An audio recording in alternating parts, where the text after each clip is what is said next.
Hello అందరికీ welcome back. ఈరోజు నేను మీ ముందుకు ఒక చికెన్ రెసిపీతో వచ్చేసానండి. టేస్ట్ ఎంత బాగుంటుందో నేను ప్రతిదీ ఇలాగే చెప్తానని మీరు అనుకోవచ్చు. ఒక్కసారి లాస్ట్ వరకు వీడియో చూసి ఇది కానీ ట్రై చేశారనుకో మీరు ఇంకా జన్మలో మర్చిపోలేరు. ఈ చికెన్ కర్రీకి అయితే ఒక చిన్న స్టోరీ ఉందండి. ఒక 1 ఇయర్ బ్యాక్ అమ్మ వాళ్ళ ఇంటికి వెళ్ళినప్పుడు నాన్నగారి ఫ్రెండ్ అంకుల్ చాలా బాగా కుక్ చేస్తారు. అంకుల్ వాళ్ళందరూ ఫ్రెండ్స్ కలిపి ఈ కర్రీ చేసుకున్నారనమాట మా ఫామ్ ల్యాండ్లో. అప్పుడు మేము కూడా కొంచెం టేస్ట్ చేసాం. ఆ టేస్ట్ అయితే నాకు అలాగే గుర్తుండిపోయింది. సో ఈసారి దసరా హాలిడేస్కి వెళ్ళినప్పుడు అంకుల్ని రిక్వెస్ట్ చేసుకుంటే పొలం పనులని పక్కన పెట్టి మా కోసం వచ్చి కర్రీ చేసి పెట్టారండి. టేస్ట్ సూపర్ ఉంటుంది. మీ అందరితో షేర్ చేసుకుందామని ఇది రికార్డ్ చేశాను అనమాట. సో దీన్ని ఎలా చేసేయాలో చూసేద్దామా. ముందు ఒక కడాయి పెట్టుకున్నారు. దాంట్లో కొంచెం ఆయిల్ వేసుకుని ఇక్కడ 1.5 teaspoon ginger garlic paste వేసుకున్నారనమాట.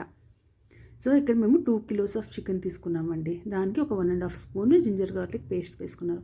చాలా మైల్డ్గా ఉంటుంది, మసాలాస్ ఏం పెద్ద ఉండవు. ఇప్పుడు టిప్ ఏంటంటే చికెన్ ఇప్పుడు చిన్న చిన్న ముక్కలు ఉండాలి. దాంట్లో ఒక హాఫ్ ఆనియన్ కూడా వేసేసుకున్నారు. చూసుంటే మీరు కనిపిస్తుంది కదా వీడియోలో. అలాగే ఒక 2 కిలోస్ చికెన్ తీసుకుని చిన్న చిన్నగా కట్ చేసుకుని దాంట్లో ఒక హాఫ్ ఆనియన్ కూడా వేసుకుని అవి రెండు మిక్స్ చేసి ఇప్పుడు ఆయిల్లో వేస్తున్నారనమాట. చూసారా, అదేమో టేస్ట్ బాగుంటుందండి ఇలా ఫ్రై చేసుకోవడం వల్ల. సో అలా. సో ఇప్పుడు దీంట్లో మనము దీన్ని చక్కగా ఉప్పు వేసేసారండి. దానికి సరిపడా ఉప్పు వేసుకున్నారు. అలాగే కొంచెం పసుపు కూడా వేసుకున్నారు అనమాట. పసుపు కూడా వేసేసుకున్నాక దీన్ని చక్కగా కలుపుకున్నారు.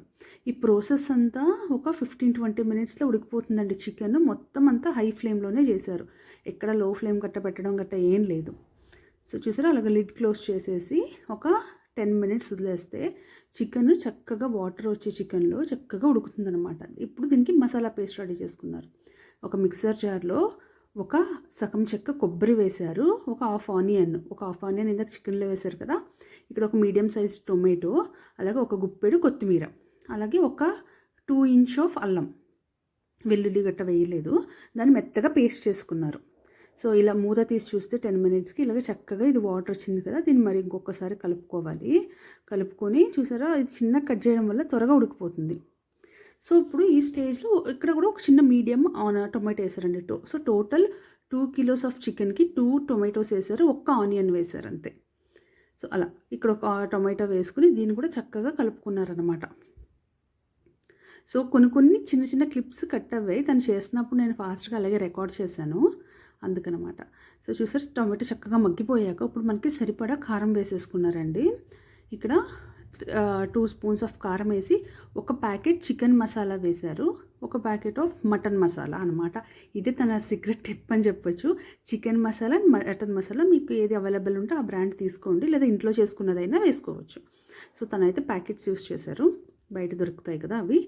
సో ఇప్పుడు మనం మసాలా గ్రైండ్ చేసి పెట్టుకుంటాం కదా, ఆ పేస్ట్ కూడా యాడ్ చేసేసుకున్నారు. ఇది కొబ్బరి, ఆనియన్, టొమాటో, కొత్తిమీర, కొంచెం అల్లం వేసుకుని పేస్ట్ చేసుకున్నాం కదా, అది కూడా యాడ్ చేసేసుకుని చక్కగా కలుపుకున్నారనమాట.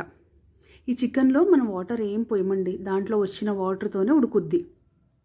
సో అది వేసుకున్నాక లిడ్ క్లోజ్ చేసేసారు. లిడ్ క్లోజ్ చేసి ఇప్పుడు హాఫ్ చెక్క లెమన్ జ్యూస్ వేసారండి. అలాగే ఆ లెమన్ జ్యూస్ పిండేసాక ఆ చెక్కను కూడా దాంట్లోనే వేశారు. సో అలా బాగుంటుంది అన్నారు అడిగితే, అంతే. సో ఇప్పుడు దీని మీద కొంచెం కొత్తిమీర వేసేసుకున్నారు. ఈ స్టేజ్లో మీరు ముక్క ఉడికిందా, ఉప్పు కారం అన్నీ టెస్ట్ చేసుకుని మీరు కూడా అలా కొత్తిమీర వేసేసుకోవచ్చు అండి. చక్కగా అలా దగ్గర అయిపోయింది. ఇంకా దగ్గరికి కావాలి దగ్గరికి చేసుకోవచ్చు. చూసారా, ఇంకొక 5 మినిట్స్ కుక్ చేసేసరికి చక్కగా ఆయిల్ అంతా పైకి తేలింది, కలర్ చేంజ్ అయింది, ముక్క కూడా సాఫ్ట్గా ఉడికిపోయిందండి. రైస్లోకి, రోటీలోకి, చపాతీలోకి, జొన్న రొట్టెల్లోకి అన్నిటికన్నా బెస్ట్ ఏంటంటే ఉత్తి కర్రీ తినేయచ్చు. అస్సలు స్టమక్ అప్సెట్ అన్నది అవ్వదు. ఎందుకంటే కొబ్బరి అది ఎక్కువ వేయడం వల్ల చాలా మైల్డ్గా ఉంటుంది టేస్ట్. చూసారా ఎంత చక్కగా ఉందో. దీన్ని చూస్తుంటే వీడియోలో వాయిస్ ఓవర్ ఇస్తూ చూస్తుంటే నా మౌత్ వాటరింగ్ అవుతుంది. అంత బాగుంటుందండి టేస్ట్. ఒక్కసారి మీ ఇంట్లో కూడా ట్రై చేసి మీ ఇంట్లో వాళ్ళకి ఇది టేస్ట్ చూపియండి, మిమ్మల్ని కూడా పొగడ్తలతో ముంచేస్తారు, అంత బాగుంటుంది. సో ఫైనల్గా కొంచెం కొత్తిమీర వేసేసుకుంటే మన కర్రీ అనేది రెడీ అయిపోతుందండి. సో 2 కిలోస్ ఆఫ్ చికెన్కి హాఫ్ చెక్క కొబ్బరి వరకు వేశారనమాట, అందుకే మైల్డ్గా ఉంటుంది. సో చూసారా, దాంతోపాటు ఆనియన్స్ అవన్నీ కూడా పెట్టారు. ఇదనమాట. సో మీకు ఈ రెసిపీ కనుక నచ్చినట్టయితే వీడియోని లైక్ చేయడం, ఛానల్కి సబ్స్క్రైబ్ చేసుకోవడం అస్సలు మర్చిపోకండి. మీరు కూడా ట్రై చేసి ఇది ఎలా కుదిరిందో కమెంట్ సెక్షన్లో నాతో షేర్ చేసుకోండి. Thank you for watching.